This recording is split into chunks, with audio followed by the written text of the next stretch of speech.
Quiero que pasen conmigo a Juan capítulo 3. Aquí en Grace Church estamos estudiando de nuevo el Evangelio de Juan. Lo hice el primer año que llegué en 1969. Ahora estoy de regreso, ahora con cierta profundidad, debo añadir. Y estamos disfrutándolo muchísimo aquí el Evangelio de Juan. Y recientemente hemos estudiado el capítulo 3 y creo que esa es la razón por la que le impactó a la gente la manera en la que lo hizo de una manera fresca y dinámica, y se me sugirió que sería útil para ustedes. Permítanme ver si puedo hacer algunos comentarios preliminares para preparar el contexto. Quiero que caminemos juntos a lo largo de este pasaje. Quiero que veamos este pasaje no como una audiencia, sino como un estudiante. Quiero llevarlos a lo largo del proceso de exponer un capítulo, de entrar a las profundidades de él y entender sus riquezas. Al mismo tiempo, no solo es un ejercicio de hermenéutica o un ejercicio de exposición. Quiero darles quizás un entendimiento fresco de la obra del evangelismo, porque al final del día la iglesia es responsable en el mundo de cumplir la gran comisión, ¿no es cierto? Esa es la razón por la cual estamos aquí. Y todo lo demás que hacemos, corto de eso, es para prepararnos para hacer eso de manera más eficaz. Todo lo que se lleva a cabo en la iglesia a manera de pastores y maestros, evangelistas, para perfeccionar a los santos, es para que los santos puedan hacer la obra del ministerio, para edificar al cuerpo de Cristo, para llevarlos a la semejanza de Cristo y después hablar la verdad en amor y que sea creíble por las vidas que viven. Entonces todo se reduce a evangelismo. Entonces creo que hay tantos malos entendidos del evangelismo. Esta es nuestra responsabilidad primordial y por lo tanto hay realidades fundamentales que realmente tenemos que comprender. Y este pasaje entonces se convierte en algo inmensamente útil para nosotros. De hecho, hace 2 días atrás, el domingo por la mañana, hablé de la sección de la mitad de la sección media de este capítulo 3, y en cierta manera estoy retrocediendo para aquellos de ustedes que estuvieron aquí el domingo, para entrar a los primeros 10 versículos de este diálogo tan interesante, y sé que esto es familiar para ustedes, pero quiero que escuchen conforme leo los versículos 1 al 12 de Juan 3. Juan 3, 1 al 12. Había un hombre de los fariseos que se llamaba Nicodemo, un principal entre los judíos. Este vino a Jesús de noche y le dijo: Rabí, sabemos que has venido de Dios como maestro, porque nadie puede hacer estas señales que tú haces si no está Dios con él. Respondió Jesús y le dijo: de cierto te digo, que el que no naciere de nuevo no puede ver el reino de Dios. Nicodemo le dijo: ¿cómo puede un hombre nacer siendo viejo? ¿Puede acaso entrar por segunda vez en el vientre de su madre y nacer? Respondió Jesús: de cierto te digo, que el que no naciere de agua y del Espíritu no puede entrar en el reino de Dios. Lo que es nacido de la carne, carne es, y lo que es nacido del Espíritu, Espíritu es. No te maravilles de que te dije: os es necesario nacer de nuevo. El viento sopla de donde quiere y oye su sonido, mas ni sabes de dónde viene ni a dónde va. Así es todo aquel que es nacido del Espíritu. Respondió Nicodemo y le dijo: ¿cómo puede hacerse esto? Respondió Jesús y le dijo: ¿eres tú el maestro de Israel y no sabes esto? De cierto te digo, que lo que sabemos hablamos y lo que hemos visto testificamos, y no recibís nuestro testimonio. Si os he dicho cosas terrenales y no creéis, ¿cómo creeréis si os dijere las celestiales? Una porción muy conocida de las Sagradas Escrituras. Como predicadores del Evangelio y ministros del Evangelio, somos llamados a guiar la iglesia de nuestro Señor Jesucristo, cumpliendo la gran comisión. Esta es la razón de ser para la iglesia. ¿Cómo cumplimos esa prioridad? Es crítica. Y hay una realidad de cimiento que debemos entender y adoptar de manera plena si es que vamos a entender algo acerca del evangelismo, y es dado aquí por ningún otro que nuestro Señor. Y en este contexto, el Señor Jesucristo el evangelista perfecto está evangelizando al maestro en Israel. En las últimas 2 semanas he estado yo pensando, si yo tuviera la oportunidad de evangelizar al Papa, seguiría el patrón de nuestro Señor que se encuentra aquí en Juan capítulo 3. En un sentido, Jesús está evangelizando quizás a la persona más religiosa, el líder, el líder, el líder en últimas, el arquelíder, por así decirlo, el más importante de su época. Si yo tuviera la oportunidad de sentarme con el Papa, yo lo llevaría frase por frase a lo largo de esta discusión que Jesús tuvo con Nicodemo. Porque aquí está el cimiento para entender el evangelismo. Y yo sé que este es un texto muy conocido, y creo que su familiaridad a veces lo cierra. Pensamos que lo conocemos. La familiaridad da lugar a ese tipo de menosprecio, porque vamos a otro pasaje con el que no estamos tan familiarizados. Por cierto, en lo que leí 5 veces, hay una afirmación de que debes nacer de nuevo. Ese es un término, en cierta manera, muy popular entre los evangélicos, nacer de nuevo. Todos los evangelistas, por lo menos en mi experiencia a lo largo de mi vida, le llaman a la gente a que nazca de nuevo. E inevitablemente los predicadores le dicen a la gente cómo nacer de nuevo. Hace 25 años atrás, un libro se produjo que ha sido parte del mundo evangélico y se llama Cómo nacer de nuevo. Cómo nacer de nuevo. Pasos para llegar al nuevo nacimiento. Es bastante común. Estuve en un evento anoche, ahí en Nashville, Tennessee. No llegué sino hasta las 12 de la madrugada del día de hoy. Hubo una proclamación de cuántos millones de personas se les había dicho cómo nacer de nuevo. Y han respondido con una oración de profesión porque querían nacer de nuevo. A veces las invitaciones se hacen diciéndole a la gente que pase al frente y nazca de nuevo. Y esta es la manera en la que naces de nuevo. Repite esta oración y nacerás de nuevo. Todo esto es algo totalmente opuesto a lo que este pasaje enseña. Todo esto realmente no representa de manera correcta lo que enseña este pasaje. Es sorprendente entonces que en la iglesia en la actualidad tenemos tanta dificultad para entender las cosas celestiales cuando no podemos entender una analogía terrenal. Eso es exactamente lo que Jesús le dijo a Nicodemo. Si tú no entiendes esta analogía terrenal del nacimiento, ¿cómo te puedo hablar acerca de cosas terrenales trascendentales que no tienen una analogía terrenal? Esto no es terrenal. Mira, esto es tan simple como esto. ¿Qué contribución hiciste tú a tu nacimiento terrenal? Muy buen grupo. Bien, grupo, bien hecho. ¿Es difícil entender eso? Simplemente esa respuesta me dice que eres un calvinista. Se acabó la discusión. Ya te escuché, está grabado. Ese es el punto del texto. Verdad simple.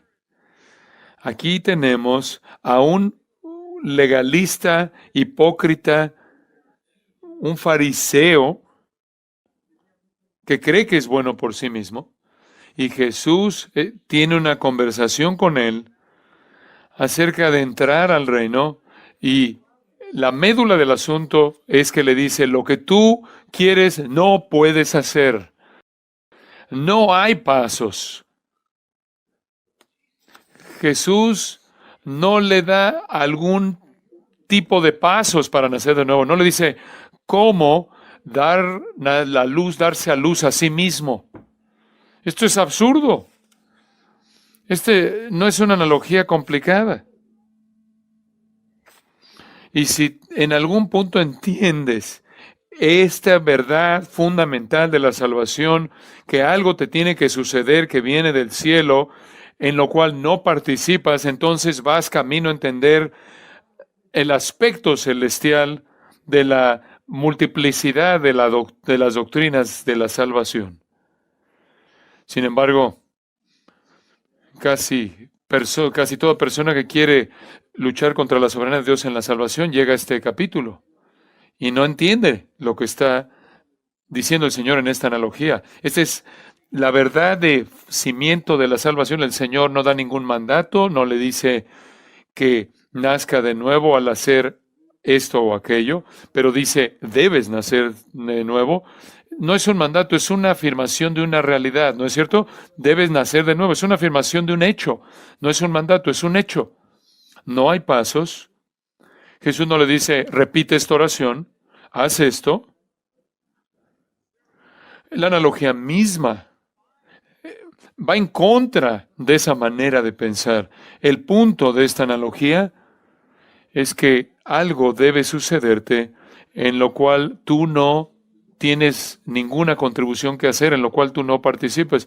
¿Qué papel jugaste en tu nacimiento físico? Ninguno. ¿Qué contribución hiciste a tu nacimiento físico? Ninguno. Esta es la idea.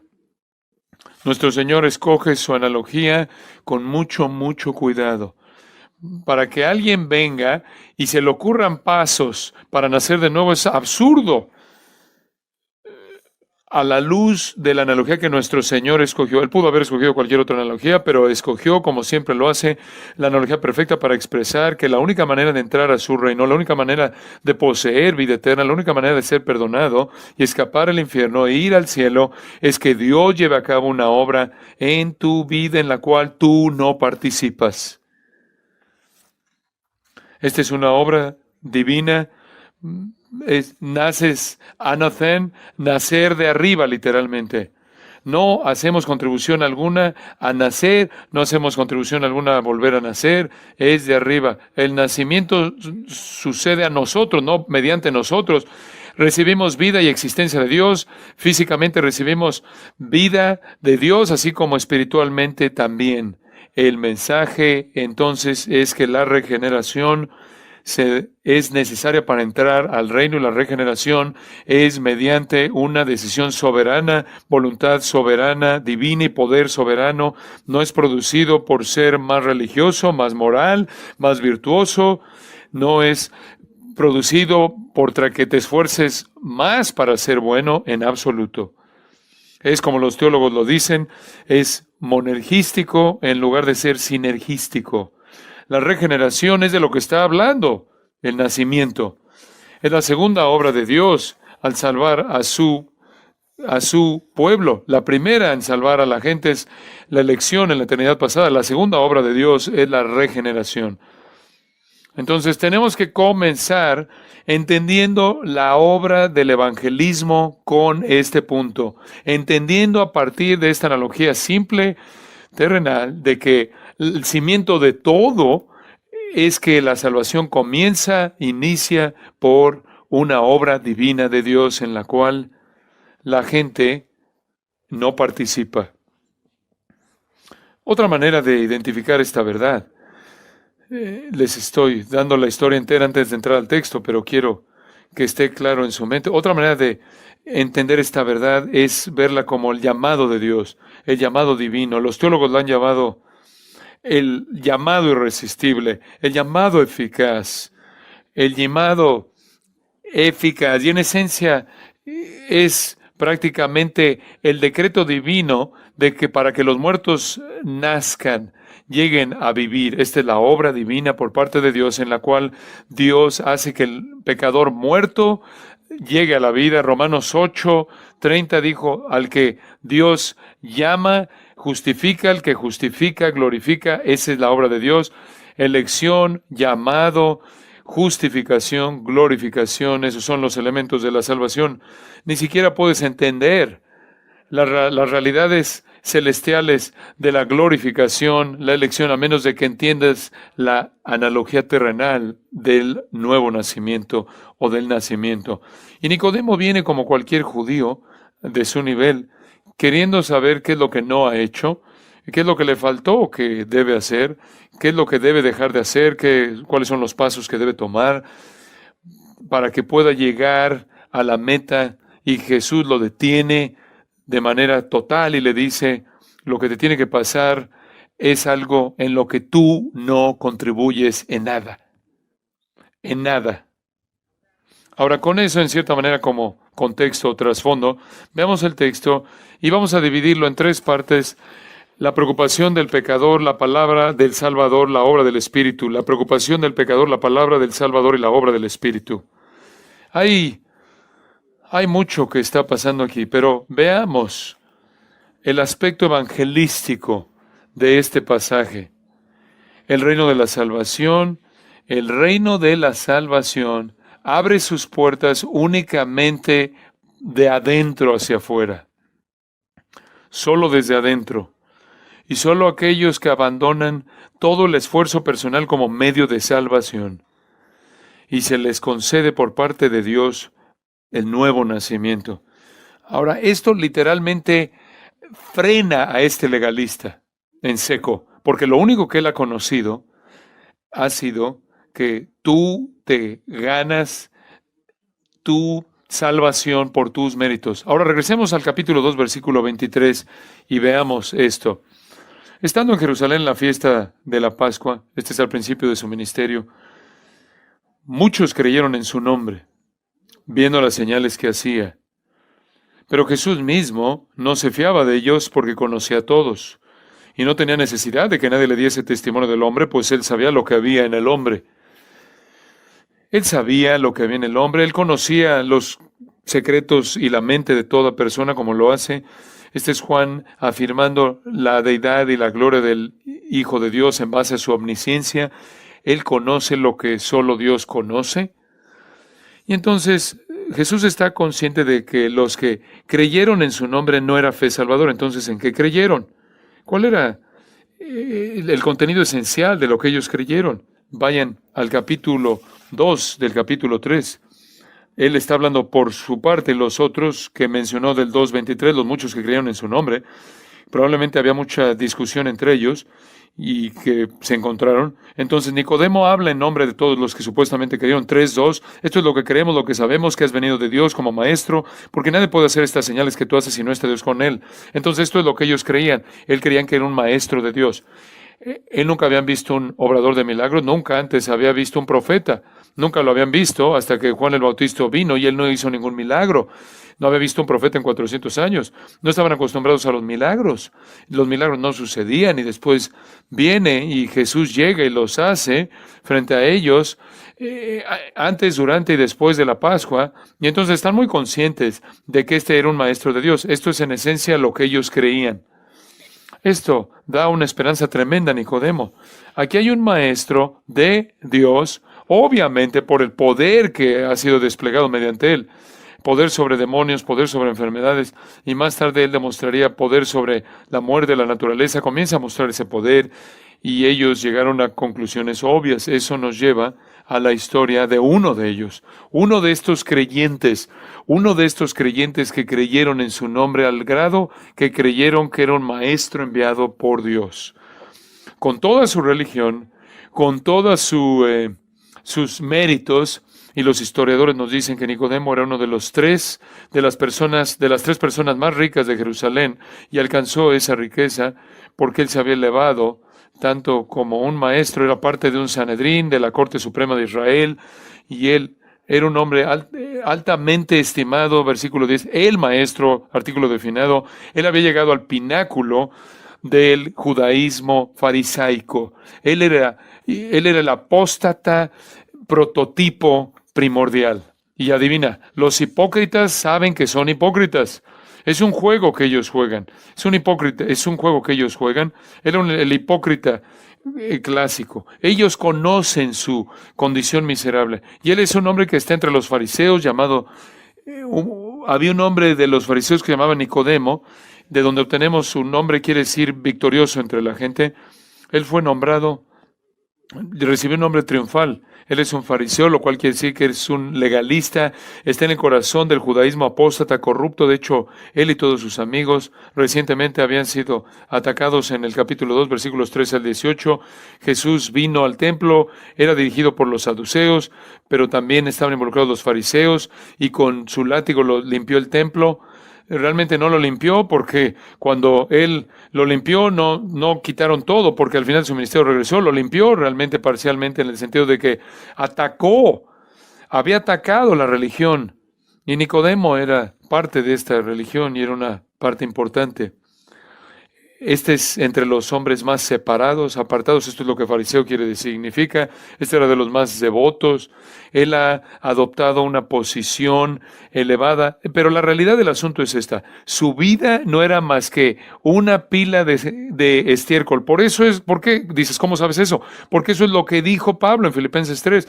Él era fariseo de fariseos, de la tribu de Benjamín, irreprensible conforme a la ley, etcétera, etcétera, circuncidado el octavo día, y él dijo que todo eso era ¿qué? Todo era estiércol, era excremento. Entonces, aquí hay un hombre cuya vida estaba llena de estiércol, no era nada más que eso. Lo tengo por basura, a eso se refiere Pablo cuando dice Filipenses 3, eso es lo mejor que se puede decir de él. Lo peor que se puede decir es la diatriba que pronunció el Señor en contra de los fariseos en Mateo capítulo 23, y ustedes recuerdan el capítulo 23 de Mateo, el Señor los destrozó. Ese es prácticamente el sermón más potente y destructivo que pronunció el Señor en contra de alguien que está registrado en los evangelios. Y Él los identificó como hipócritas y como sepulcros blanqueados, llenos de huesos a muertos. Y creo que lo peor fue cuando les llama hijos del infierno, que producen más hijos del infierno. Literalmente son responsables por producir hijos del infierno. Son responsables en un sentido por llevar a la gente al infierno. Son parte de una descendencia que había matado a los profetas y ahora iban a matar al Hijo de Dios, responsables por el abandono que iba a venir sobre Jerusalén. Y realmente una afirmación impresionante de reprensión y un juicio devastador en contra de los fariseos. Y aquí está su hombre primordial. Entonces, no sé cuál es tu idea sentimental acerca de Nicodemo en el pasado, pero este es un hombre malo. Pero a los ojos de la gente, él es un hombre que, bueno, es un hombre rico, un maestro muy dotado, religioso, probablemente es lo mejor que hay en términos humanos. Este es lo mejor que hay de representación, este es el mejor representante de los apóstatas de esa época. Él es un principal entre los judíos, un rabí, el maestro. Por cierto, él es el único fariseo en todos los evangelios que se acercó a Jesús. El único. Si quieres ver una ilustración, tienes que ir a Pablo para encontrar otro fariseo. Hay temor en su corazón. Y le llamamos a esto la preocupación del pecador. Viene a Jesús y es muy cordial y le dice Rabí, versículo 2. Dice que vino a Jesús de noche. La gente dice, ¿qué quiere decir eso?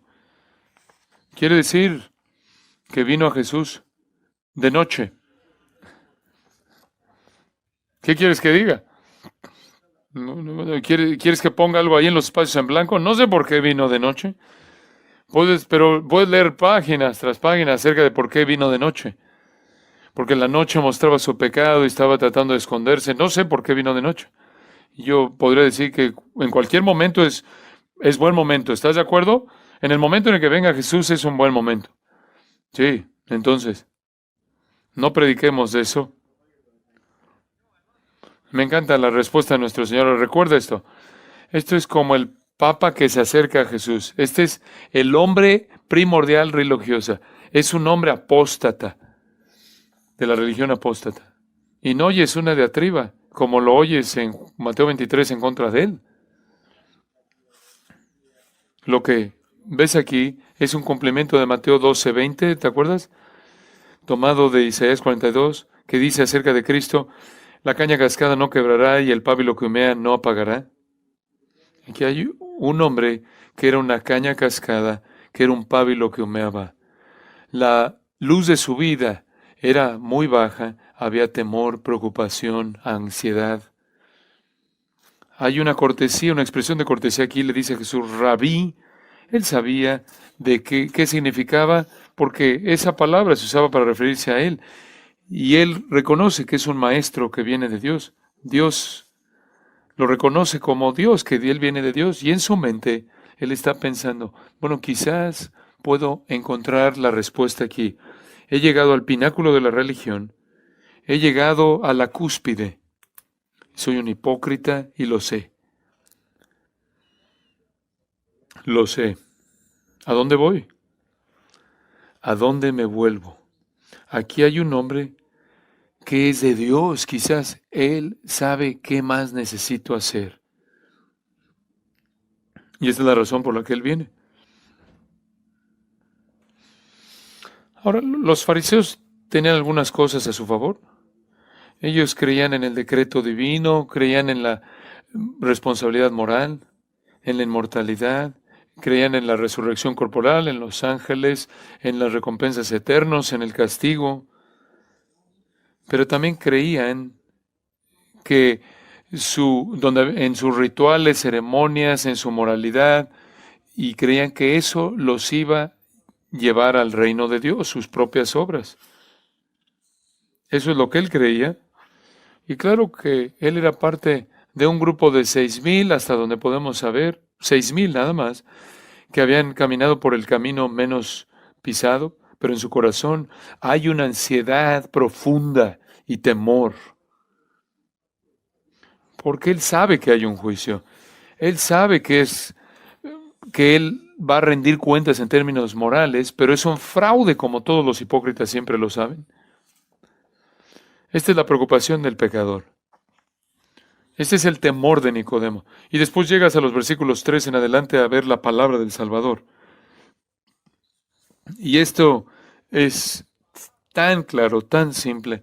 No sé cómo podemos malinterpretarlo. El Señor realmente no le pone atención aparentemente al saludo. Y por cierto, este es un un relato algo críptico, porque Nicodemo desaparece y ya no lo vemos reaccionar. El Señor sigue hablando hasta el versículo 21, pero créeme que en esa podemos saber que lo que tenemos aquí, esto es una condensación de del diálogo que tuvimos. Seguramente esto siguió por horas en esa noche. Él temía que con toda su ritual y toda su moralidad externa y con toda su conducta externa, él temía que estaba fuera del reino de Dios. Y él tenía la razón. Y Jesús ignora el saludo. Y por cierto, ¿cómo sabía Jesús que este era el punto de fondo? Porque en los versículos 23 al 25, ya lo vimos en el capítulo 2, él sabía lo que había en el corazón del hombre, entonces leyó su mente. Y versículo 3 respondió Jesús y le dijo, de cierto te digo. Por cierto, esto se usa 25 veces en el Evangelio de Juan. Esta es información nueva para la religión judía. Están oyendo la verdad, lo que es cierto, en medio de una vida entera de oír mentiras. De cierto te digo, que el que no naciere de nuevo no puede ver el reino de Dios. Él sabía lo que había en su corazón. Él sabía que Nicodemo tenía temor profundo de que no estaba en el reino de Dios, y él deseaba estar en el reino de Dios, el reino de la salvación, en la vida eterna. Entiendo que hay un reino universal en el cual Él reina sobre su creación general. Está el reino mediatorial, el reino de la salvación en el que Él reina sobre los redimidos. Viene un reino milenario y luego vienen los cielos nuevos y la tierra nueva, el reino eterno. Entiendo eso, pero creo que Nicodemo probablemente entendía eso de alguna manera, la plenitud de eso, habría entendido el reino universal de Dios, pero realmente estaba buscando la relación con Dios que lo colocaría bajo el cuidado, el amor de Dios, la bendición de Dios, con la esperanza de la vida eterna. La esfera espiritual en el cual estuviera bajo la protección, bendición de Dios, y provisión y bendición de Dios.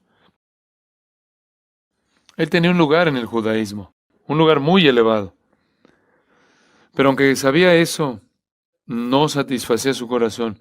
Tenía a Abraham como su padre. Eso no satisfizo su corazón, porque él temía que no tenía lugar alguno en el reino de Dios y su padre no era Dios. No era mejor, escuche esto, no era mejor que un pagano inmoral. No era mejor que un pagano inmoral.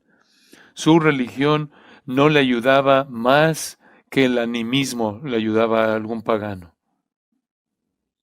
Jesús dice, de cierto te digo, que el que no naciere de nuevo no puede ver el reino de Dios. Esa no es una invitación, ese no es un mandato, esa es una afirmación, una declaración de un hecho, de una realidad. La religión a su nivel más alto, el judaísmo en su punto más alto, la adoración del Dios de Abraham, Isaac y Jacob, el Dios que es el creador. La religión, aún inclusive el judaísmo, está totalmente y completamente y absolutamente alejada, es totalmente, absolutamente inútil, es ineficaz, no sirve de nada, absolutamente nada.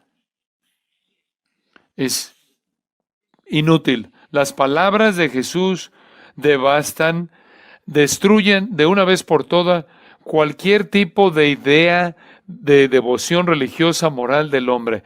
Todo se reduce a cero, sin significado alguno. Es estiércol. Esta es una afirmación devastadora. Toma toda la religión del mundo y no es mejor y no es más útil que si fueras Christopher Hitchens y murieras maldiciendo a Dios como un ateo.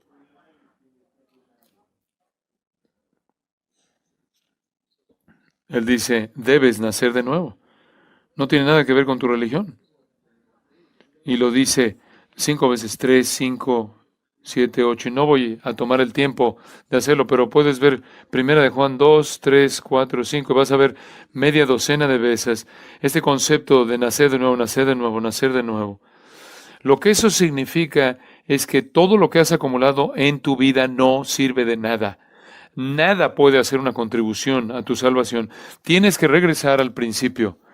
Y así es como Jesús detiene a la persona moral religiosa en frío, de manera radical. Todo significaba nada, absolutamente nada.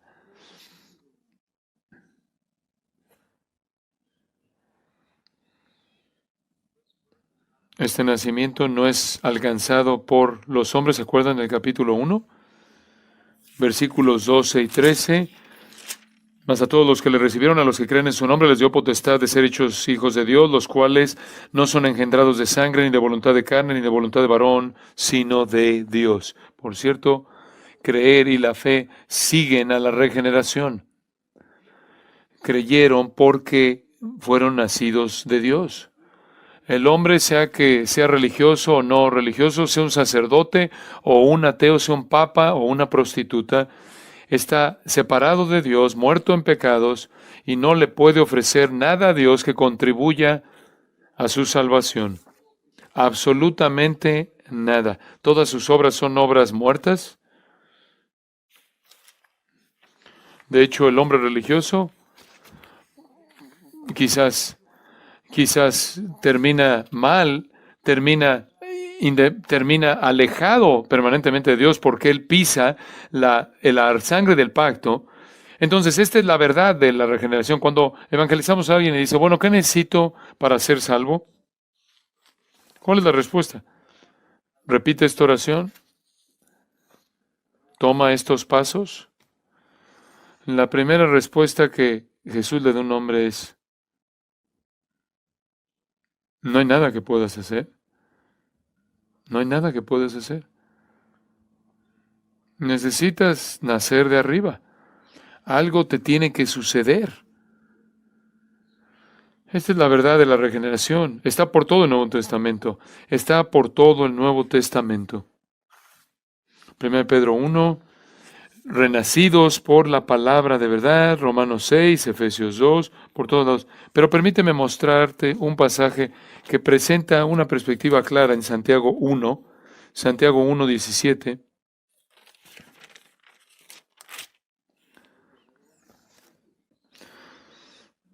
No erréis, no seáis engañados. Obviamente es fácil errar en el asunto de la regeneración. Versículo 17, toda buena dádiva y todo don perfecto desciende de lo alto. Tenemos que nacer de arriba. Aquí está el paralelo mismo. Esto es tanto inclusivo como comprensivo, incluye todo. Toda buena dádiva, todo don perfecto desciende de lo alto, del Padre de las luces, en el cual no hay mudanza ni sombra de variación. Este Padre de las luces era un título judío en referencia a la creación de la luz, porque hay todo tipo de cambios y sombras en la muerte, en la vida. Rota, por ejemplo, la tierra, parte está viendo el sol, parte está en oscuridad. Esto es parte de nuestra experiencia humana. Varía, pero cuando hablamos de Dios no hay variación. Él es luz todo el tiempo. Simplemente es definido así. No hay cambios con Dios. No importa desde qué ángulo lo veas, ves lo mismo. Y después procede a decir esto. Él, de su voluntad, nos hizo nacer. Él, de su voluntad, nos hizo nacer. Él nos dio nacimiento. Él nos dio a luz. Él nos dio vida. Y ahora puedo regresar a Juan capítulo 3. Entonces, esto es simplemente uno de muchas, muchas escrituras que hablan de la regeneración. Siendo soberana, milagrosa, es una obra de Dios. Y llegamos a la respuesta de Nicodemo en el versículo 4. Nicodemo le dijo, ¿cómo puede un hombre nacer siendo viejo? ¿Puede acaso entrar por segunda vez en el vientre de su madre y nacer? Esa respuesta por parte de Nicodemo creo que ha sido mal representada muchas veces. Nicodemo, él puede ser el mejor de los fariseos. Él no llegó a ser el mejor de los fariseos porque no entendía la analogía. Te prometo algo. Él pasó su vida entera como rabino, hablando como rabino. Eso era lo que hacían los rabinos. Hablaban con analogías. Hablaban de la idea de la ilustración. Si ves la literatura rabínica, habla en términos de ilustraciones, ilustraciones de palabras. Él es la vida, esto es la vida para él. Él lo entendió. Él lo entendió. Él sabe exactamente de qué trata la conversación. Él no le dice a Jesús, oye, ¿de qué estás hablando? Él sabe que había leído su mente y él entendió la analogía en un sentido del nacimiento. Entonces él hace 12 preguntas. ¿Cómo puede un hombre nacer siendo viejo? ¿Puede acaso entrar por segunda vez en el vientre de su madre y nacer? Simplemente está respondiendo diciendo, lo que tú estás sugiriendo en tu analogía es que para entrar al reino es imposible para mí. Correcto. Correcto. Él lo entiende. Él entiende la analogía. Tú me estás diciendo que no puedo hacer nada para entrar en el reino. Es correcto. ¿Entiendes cómo esto prácticamente voltea de cabeza su vida? Este es Pablo en el camino a Damasco. Por primera vez se da cuenta de que todo era excremento, estiércol. Él entiende la analogía mejor que cualquier evangélico, aparentemente. Es muy claro. Es una analogía simple terrenal.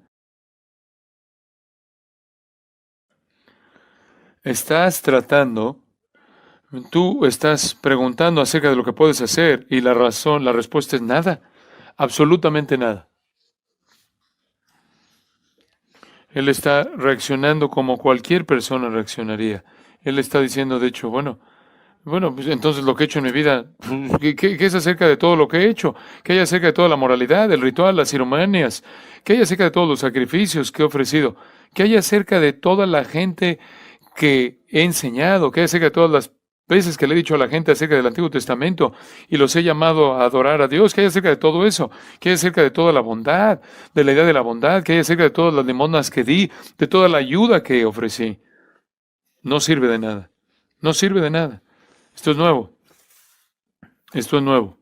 Esa es la razón por la que Jesús le dijo, de cierto te digo, estoy yendo por primera vez en su vida, que Dios tiene que llevar a cabo una obra en su alma, una obra de creación, como su nacimiento humano al cual no hace contribución alguna.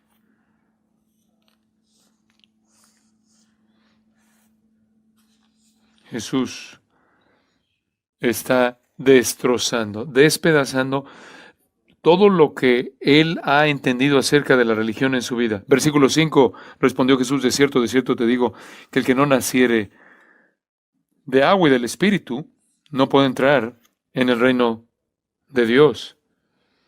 Oh, agua y el Espíritu. ¿Qué significa eso? Bueno, has oído muchas explicaciones de eso.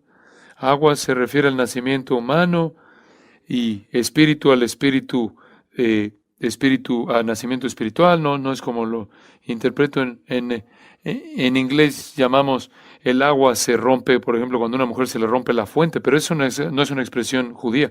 Algunas personas piensan que esto es bautismo y es una noción popular, pero Nicodemo no habrá entendido nada acerca del bautismo cristiano, porque el bautismo cristiano no comenzó hasta que la iglesia comenzó.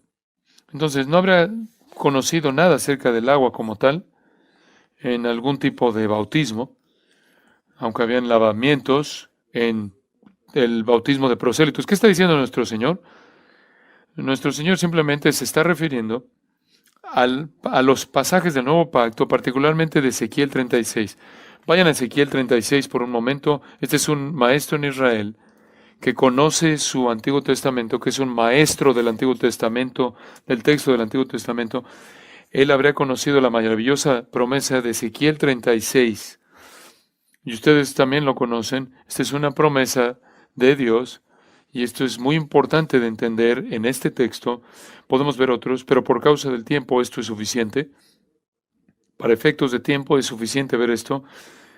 En los versículos 22 en adelante, Ezequiel 36, vendrá un tiempo en el cual Dios va a vindicar, va a restaurar su nombre santo, y en el versículo 24 va a tomar al pueblo de Israel que está esparcido por las naciones y las va a recoger de todas las tierras y los va a traer a su nación. Y aquí viene una promesa de la salvación futura de Israel. Noten los verbos en futuro, y lo van a ver aquí 5 veces. Esparciré sobre vosotros agua limpia, y seréis limpiados de todas vuestras inmundicias, y de todos vuestros ídolos os limpiaré. Os daré corazón nuevo y pondré espíritu nuevo dentro de vosotros, y quitaré de vuestra carne el corazón de piedra, y os daré un corazón de carne, y pondré dentro de vosotros mi espíritu, y haré que andéis en mis estatutos, y guardéis mis preceptos, y los pongáis por obra. Eso es la regeneración. Esa es la obra celestial. Lo haré, esparciré, limpiaré, os daré y pondré, y entonces tú harás. Nicodemo conocía ese pasaje. Él sabía que la regeneración era una obra de Dios.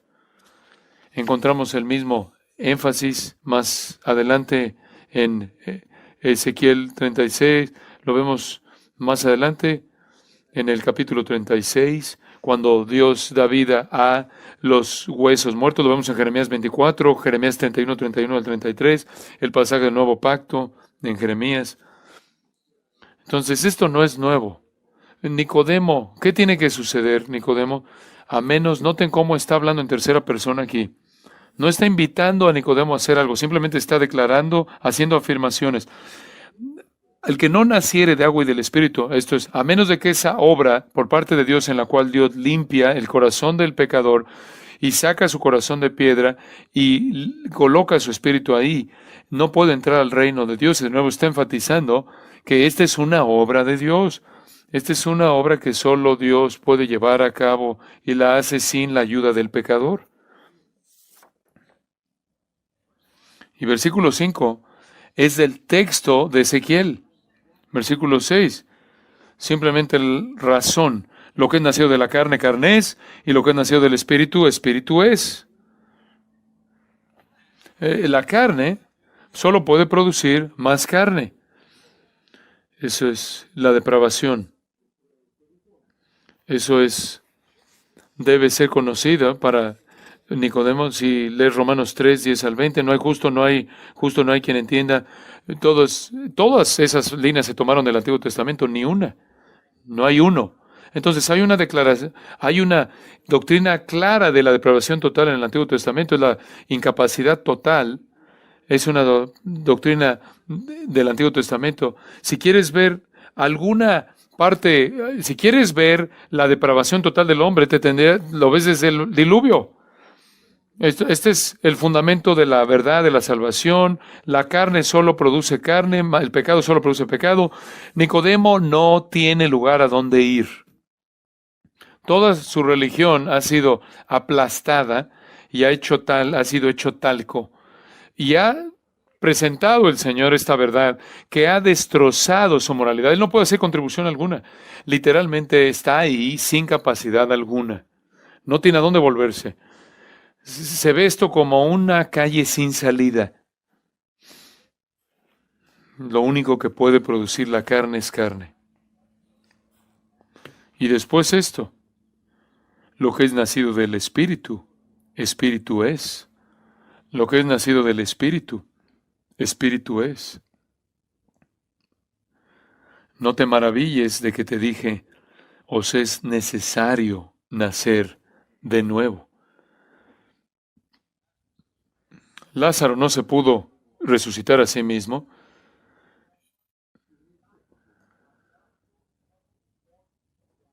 El Señor nunca le da al pecador ninguna esperanza alguna de que pueda hacer alguna contribución a su salvación en absoluto.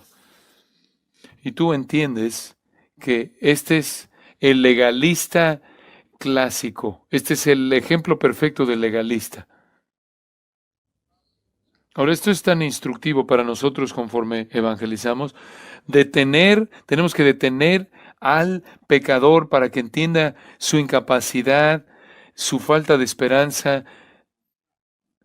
Entonces, no es sorprendente que el Señor Jesús en el versículo 7 dice, no te maravilles de que te dije, esto solo puedes producir carne, os es necesario nacer de nuevo.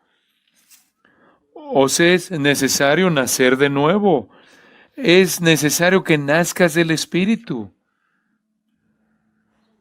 Entonces vemos la preocupación del pecador en los primeros dos versículos y luego vemos la palabra de el Salvador hablando de la regeneración, que es una obra de Dios. Y después, en tercer lugar, ves la obra del Espíritu. La preocupación del pecador viene después con la palabra del Salvador y viene a continuación la obra del Espíritu. Esto es impresionante en el versículo 8. El viento sopla donde quiera y oyes su sonido, mas ni sabes de dónde viene ni a dónde va. Así es todo aquel que es nacido del Espíritu. ¡Qué declaración! En contraste a decir, así es como debes nacer de nuevo, mira, repite esta oración, repite estas palabras, estos son los pasos para nacer de nuevo. Jesús le dice, no estás en control de esto. Así como tú no puedes controlar el viento, tú no puedes mandar al viento, no puedes mandarle al viento que venga ni despedirlo. El viento sopla de donde quiere y oye su sonido, mas ni sabes de dónde viene, ni a dónde va. Y así es todo aquel que es nacido del Espíritu. ¡Qué afirmación tan extraña! ¡Qué manera tan extraña de evangelizar a alguien! Y este es Jesús, quien podría haber dicho, mira, va a estar bien porque yo conozco el plan y tú estás ahí, tú estás adentro.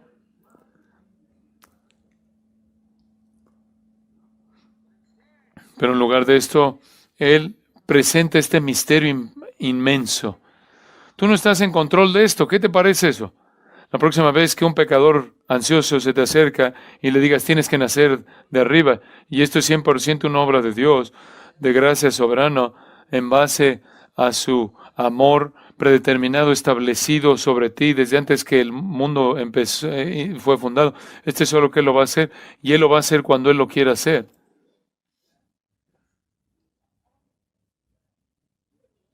Acabas de colocar al pecador en una posición perfecta, porque ahora él está enfrentando la realidad de que no puede hacer nada.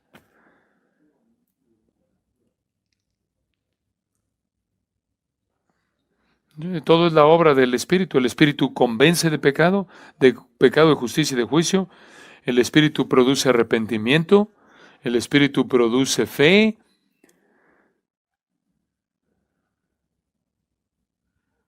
Y todo eso está en la obra del Espíritu en la cual Él da vida. Aquí hay otra analogía. La analogía del viento. Este es otra analogía terrenal. Te estoy dando una analogía simple. El viento es invisible, el viento es irresistible, el viento es incontrolable, el viento es impredecible, el viento no está sujeto a los mandatos o deseos humanos, por lo tanto, y más bien así es la obra del Espíritu Santo. ¡Qué declaración! Nicodemo en este punto tiene un dolor de cabeza teológico. En el versículo 9 dice, respondió Nicodemo y le dijo, ¿cómo puede hacerse esto? Todo lo que él ha conocido ha sido volteado de cabeza. ¿Cómo? Ni siquiera ha llegado a aceptar la verdad de la depravación, ciertamente no de la regeneración, del nuevo nacimiento, a la cual no puede hacer contribución alguna. Quiero decirles que esto es simplemente, este es un genio espiritual perfecto, colocando al pecador en una posición en la cual él no puede hacer nada. Y Jesús le dice, ¿sí? ¿Eres tú el maestro de Israel y no sabes esto? Él no entendía que esta es la manera de entrar en el reino. Él entendió la analogía, pero él no entendía que esta era la manera de entrar al reino. Tienes que trabajar en eso. Bueno, ¿cuál fue el veredicto final en esta conversación? Versículo 11. No recibes nuestro testimonio. Por cierto, el pronombre ahí es plural, es para ti y el resto de los fariseos y la nación. Y después versículo 12. Si os he dicho cosas terrenales, te di una analogía del nacimiento, te di la segunda analogía del viento, y no creéis. ¿En qué creía? Él creía que era un maestro. Jesús era un maestro enviado por Dios, porque nadie podía hacer lo que él hacía, pero él no creía que la manera de entrar en el reino era algo a lo cual no podía contribuir en nada, y simplemente había sido extraído de un sistema de salvación por obras.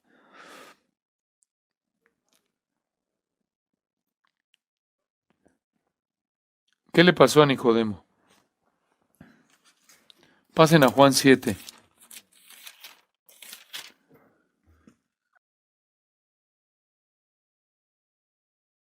Las cosas están calentándose, como recordarán, para Jesús. Ya en el capítulo 7, los judíos, versículo 1, quieren matarlo.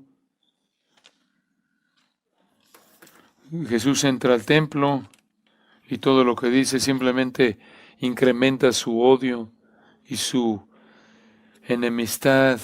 Están enojados contra él. No tenemos tiempo de verlo, pero vean el versículo 40. Entonces algunos de la multitud oyendo estas palabras decían, verdaderamente este es el profeta. Otros decían, este es el Cristo, pero algunos decían, ¿de Galilea ha de venir el Cristo? ¿No dice la Escritura que del linaje de David y de la aldea de Belén, de donde era David, ha de venir el Cristo? Hubo entonces disensión entre la gente a causa de él, y algunos de ellos querían prenderle, pero ninguno le echó mano. Los alguaciles vinieron a los principales sacerdotes y a los fariseos, y estos les dijeron, ¿por qué no le habéis traído?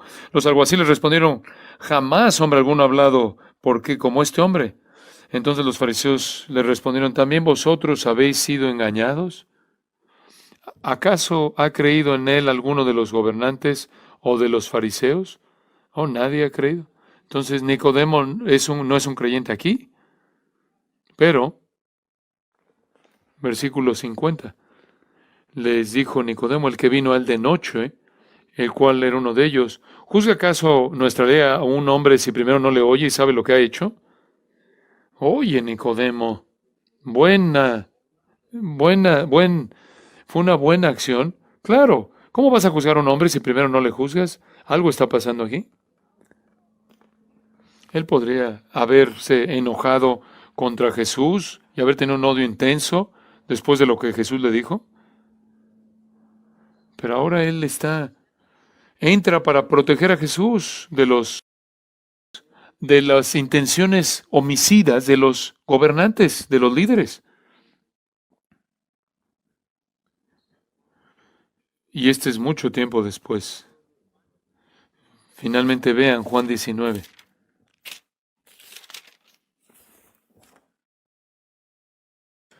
Versículo 38.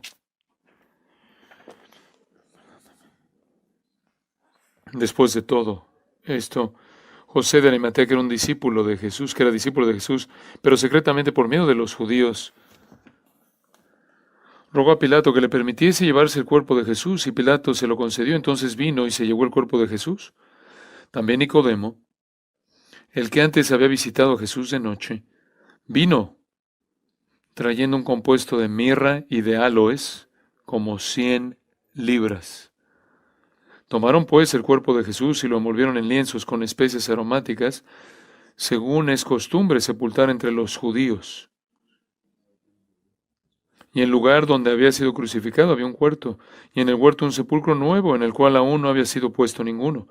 Allí pues, por causa de la preparación de la Pascua de los judíos, y porque aquel sepulcro estaba cerca, pusieron a Jesús. Nicodemo trajo 100 libras de acuerdo con el texto, de especias. Eso era apropiado para un hombre noble como él. Esto era prácticamente aloes que usaban los judíos, porque los judíos no embalsamaban. Y ahí están los dos hombres juntos. José de Arimatea era en secreto, pero ya no, porque fue a Pilato y todo el mundo se enteró. En algún punto entre Juan 3 y Juan 19, el viento sopló.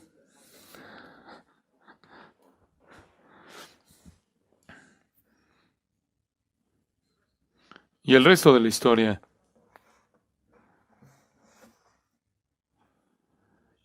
Tradiciones nos dicen que Nicodemo se apareció en el juicio de Jesús ante Pilato y dio una defensa de Jesús ante Pilato. La tradición dice que Nicodemo fue bautizado por dos apóstoles, Pedro y Juan,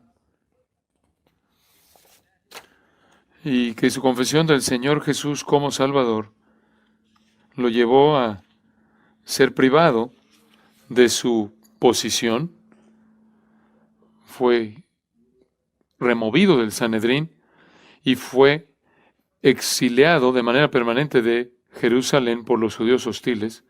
Fue reducido junto con su familia hasta el punto de que llegó a la pobreza a tal grado que hay una maravillosa historia acerca de que su hija estaba en una situación de tal pobreza que llegó al nivel de la vergüenza, porque se encontró que estaba escarbando en los montones de excremento para encontrar pedazos de grano para comer. Y un rabino se acercó y sintió compasión hacia esta dama y le preguntó quién era. Ella dijo, soy la hija de Nicodemo. A lo cual él preguntó, ¿qué le pasó a tu padre? Ella le dijo que había seguido a Jesucristo y había sido expulsado. Y termina la historia con este comentario. El rabino se rehusó a ayudarle. Fotio, siglos después, se refiere a un documento antiguo que registra que Nicodemo fue martirizado por su devoción, murió como mártir por su devoción a Jesucristo, habiendo sido golpeado por una multitud. No estoy seguro acerca de esos detalles, pero puedes obtener la historia genuina cuando llegues al cielo. Entonces, ¿qué puede hacer el pecador? ¿Qué puede hacer el pecador? El resto del capítulo dice, cree, cree, porque el pecador no puede creer sin regeneración. ¿Qué puede hacer un pecador? Cuando prediqué esto durante semanas, terminaba cada sermón diciendo, ¿qué le vas a decir a un pecador? ¿Puedes pedir? ¿Puedes pedir?